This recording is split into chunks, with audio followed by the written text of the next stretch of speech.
Okay guys, sebelum tu jangan lupa klik like, komen dan share video ni. Okay, hari ni kita nak review aquarium size 2 kaki. Ini untuk harga ni untuk yang kita offer hari tarikh yang hari ini lah, okey. Kita stok tak banyak guys, kalau nak order cepat. Okay, untuk yang ni kita ada jual satu set ataupun korang nak beli kaca dia sahaja pun boleh, ataupun nak beli cover dia pun boleh. Yang ni kita harga tak ada, ni kita tak ada untuk post Pos-pos kita tak ada. Boleh datang pick up dekat Setapak KL, ataupun nak kita hantar pun boleh. KL Selangor boleh, luar KL Selangor pun boleh. Okey.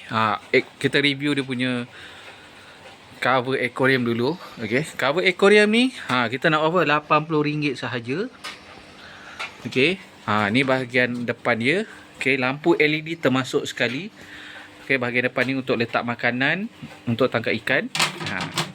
Okay. Paling penting jenama gapi buatan Malaysia guys. Ni bahagian belakang dia. Okay. Bahagian belakang dia korang boleh pakai top filter. Okay. Boleh letak top filter, hanging filter pun boleh. Lepas tu dia punya kaca ni kita nak offer RM60 sahaja. Nak kaca kosong sahaja boleh, nak satu set semua ni pun boleh guys. Nak beli kaca kosong ni kita nak offer ni RM60. Stand dia jenis 2 tingkat. Jenis 2 tingkat atas bawah. Korang boleh letak lagi sebiji, tambah 60 letak sebiji lagi bawah tu. Okey.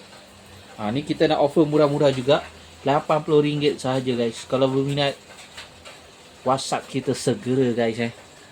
Stok tak banyak guys. Kita nak offer selagi stok masih ada. Semua negeri kita boleh hantar. Kita tak guna JNT. Okey, tak boleh pakai PO biasalah. Kita guna transport kita sendiri saja guys. Kalau berminat, WhatsApp kita segera guys. Cepat order guys. Satu had kita ada hantar. Thank you.